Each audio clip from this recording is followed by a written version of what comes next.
Alright, so this is a Pokemon Blue any percent no save corruption speedrun. And basically what that means is I'm going to beat Pokemon Blue as fast as I can using glitches except for save corruption. Using save corruption, you can beat the game in under a couple minutes, so it's not really that competitive of a category. For a while there was a single segment glitch category where the object was to beat the game as fast as possible without saving and quitting. But last year, two runners, Shenanigans and CP, wanted to do a glitched race, but wanted to use saves because of the RNG heavy Gengar route, and this created the no save corruption category. Allowing saving and quitting without allowing for save corruption basically enables you to do things like Brock skip, which you couldn't normally do in a single segment run. The category had a lot of races and a couple runners, and as it got more and more popular, the times got better and better using the Gengar route. And then in March of this year, Worcester decided to do a run using the very reset heavy Nidoking route and got a time that was like 4 minutes better than the other Gengar times. And after that, the category pretty much died until August of this year when a new glitch was discovered that basically cuts the time in half. So the first thing to note is I picked Bulbasaur rather than Squirtle or Charmander. This is important, and we need Bulbasaur for the new glitch that was discovered. It used to be that the glitchless runs would use Squirtle, and the glitched runs would use Charmander because you can do Brock skip, and Charmander is the fastest if you don't have to worry about Brock. Now all of the glitched runs use Bulbasaur. So this fight, we're basically just tackling and hoping we don't lose. Charmander can use Growl, which wastes a lot of time, and he's faster and stronger, so he really does win most of the fights, but it is possible to beat him without having to heal like I do here. So after this fight, we need to see my Bulbasaur special. It can be either 12, 13, or 14. If it's 12, you pretty much have to reset. If it's 13 like I have, I need to fight one wild Pokemon before I leave Viridian Forest. And if it's 14, I can't fight any wild Pokemon before I leave Viridian Forest. Here I get my encounter. It's a level 2 Rattata, and I fight this for the experience. Basically, I need the experience because I need a Pokemon with 16 special, and if I have 13 at level 6, it's likely that I will have 16 at level 8. So I want to get level 8 after fighting the mandatory Weedle trainer in Viridian Forest. So the rest of this up to fighting the Weedle guy is just hoping for no encounters and just proceeding as normal. So I guess I'll talk a little bit about the first glitch that I'm going to be doing since it's happening in about 6 minutes. The first one we're doing is the new one that was discovered, which we call Brock Through Walls. Basically, there are two ways that we know of to set this up.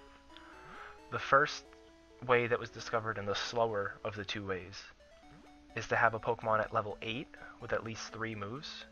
The second move needs 16 PP remaining. The third move needs 36. And the fourth move, if you have one, needs to have 0 PP left. We used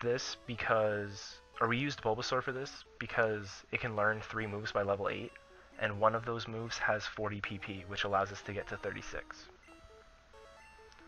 Squirtle can learn 3 moves by level 8, but it doesn't have a move that has 40 PP.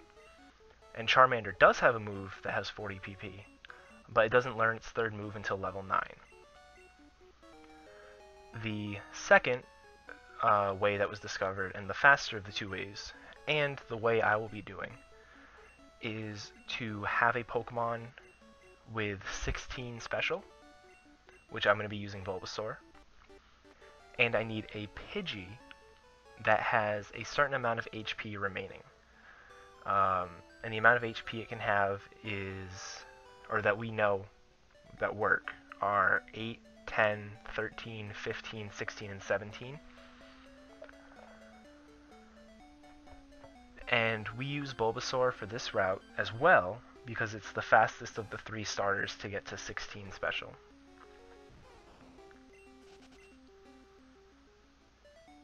So like I said, I'm just hoping for no encounters. I'm going to go up here and buy 3 Pokeballs, and then I need to catch a Pidgey. Because Pidgey needs a certain amount of HP, I want to see a level 3 Pidgey more than anything. If I see a level 3 Pidgey, without damaging it, it will have either 15 or 16 HP, and both of those numbers work. If I get a level 4 Pidgey and don't damage it, it'll have either 17 or 18. 17 works, but 18 does not. And then if I have a level 5 and I damage it once, it also has a chance of getting the right number, but it has a chance of not as well. So level 3 really is the best. So here I'm looking for the Pidgey, and I get one that is a level 3. So I just throw a Pokeball at it without damaging it, and it breaks out of the first one, but it does get in the second. If it breaks out of the second ball, I actually have to reset. I have a third Pokeball, but I need to have that item slot filled, and by using the last Pokeball, I would have to get another item, which wastes time. So now that I have my Pidgey, I start walking through Viridian Forest.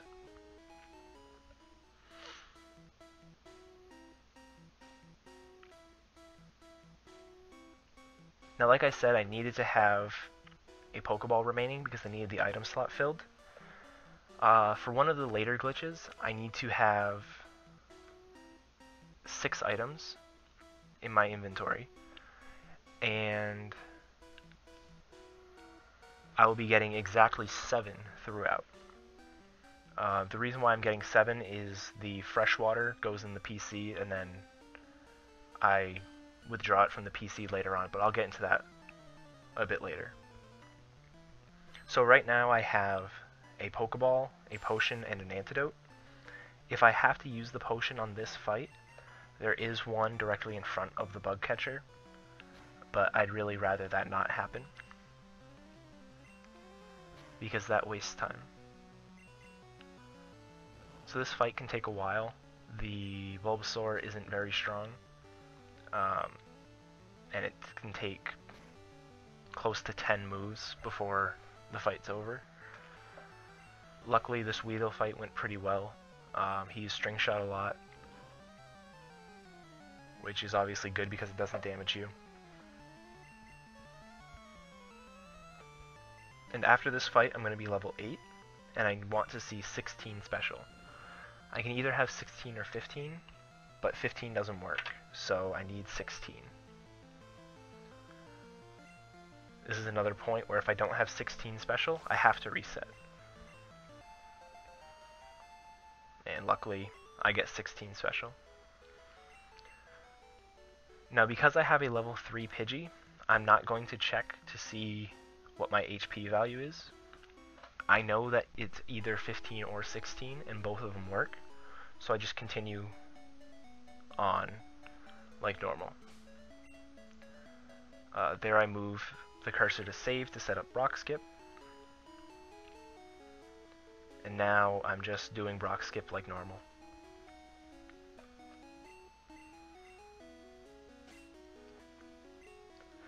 Now the reason why Brock Through Walls works is the game is, when you talk to the guy, the game looks to find your coordinates, and it tries to find the path that you're supposed to take when the event happens. Because you're talking to him from the right, like you're going to see here, the game doesn't have a set path for you to take. Now normally this would crash the game, but because we did a little extra setup, we get to walk through walls. The reason the setup we did works is it finds the coordinates of the player, which come from the 16 of the special and the 36, which is the index number of Pidgey. And then it reads the next bytes, which are the HP of the Pidgey, to determine the path. Because we set it up with a path that works, we get to move along just like this. And I'm walking on a very specific path on the way to Saffron City. If I walked any lower on that last stretch, or if I walk, one tile to the left here or the right, I'll actually crash my game.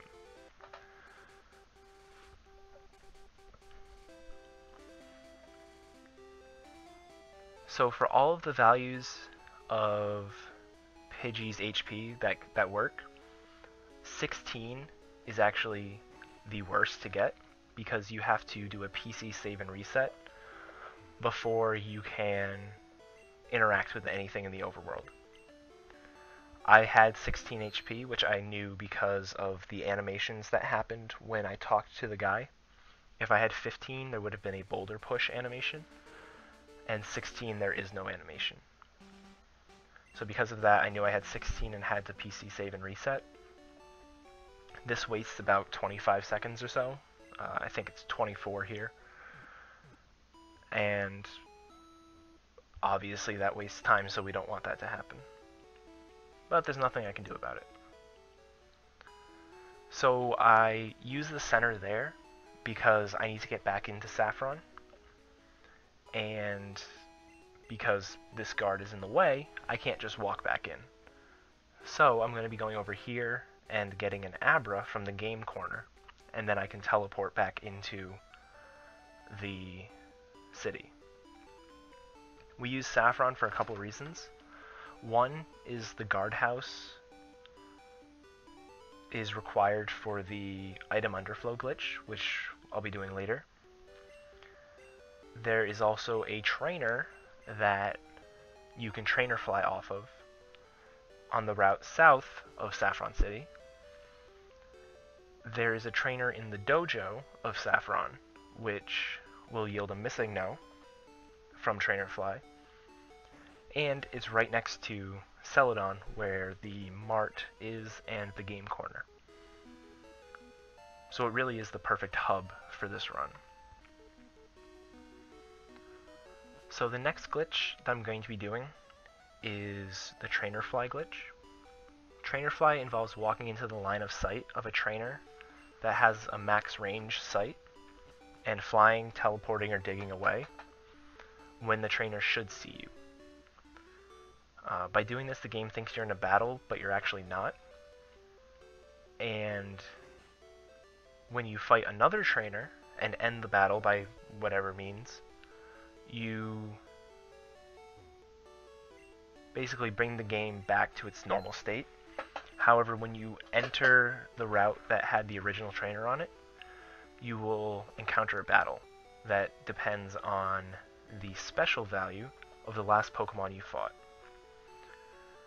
This is more commonly known as the Mew glitch, because people would use it, or would do the Trainer Fly, encounter or fight the trainer that gives you a Slowpoke, or the Slowpoke trainer on Route 25, and then go back to Route 24, and you would encounter a Mew.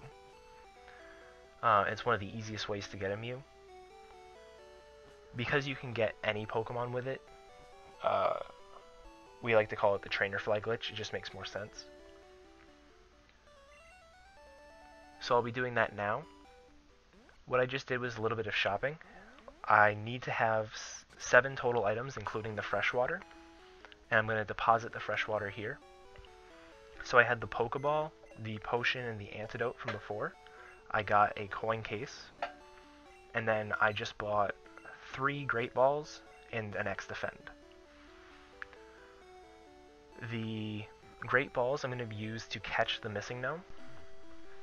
And the X defends are the item I'm going to duplicate. So I'll go into that a little bit. Here I'm going to be setting up the trainer fly. So, right there, I walked into the line of sight, but I paused as well, and then I teleported away. Alright, so here I'm going to try to be catching a missing no.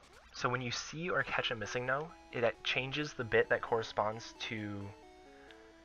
It changes the first bit that corresponds to the quantity of the item in slot 6 of your inventory, which in my case is the X defends, to a 1, which effectively adds 128 to the quantity, assuming you had less than 128 of the item. For underflow, we need to have 255 of an item. So normally what we do is we encounter the missing no to get 129 of an item, toss 2 to get down to 127, and then encounter missing no again. Another way you can do this is by encountering the missing no, using 2 of the item in the fight, and then catching the missing no. This will also give you 255 of the item. This is what I'm going to be doing here, and that's the reason I bought X defends and not some other item. X defends are something you can use in the fight without being hurt or having a status ailment or anything like that.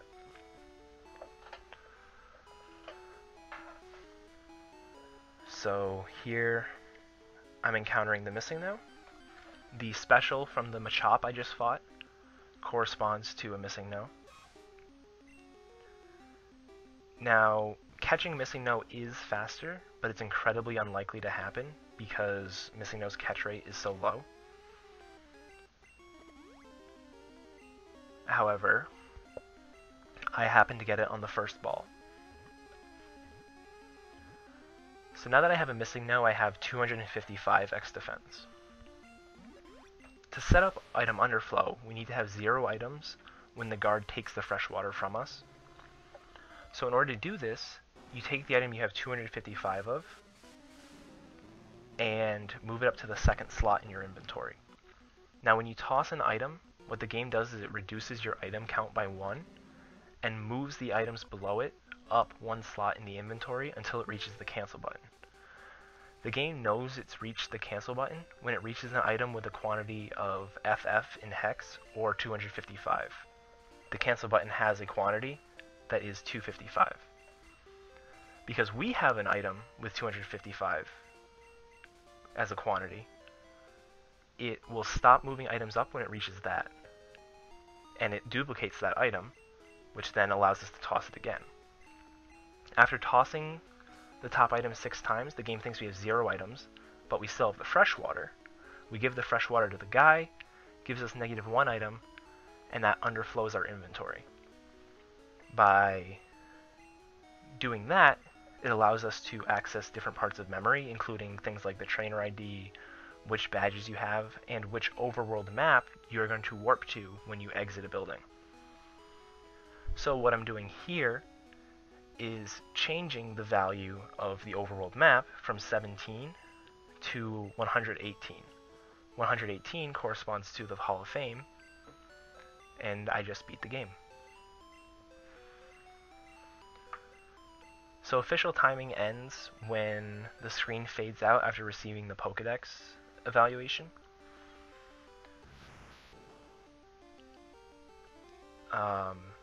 And yeah, that's pretty much it. That's a lot of information that I probably messed up, but I tried my best. If you have any questions, leave a comment.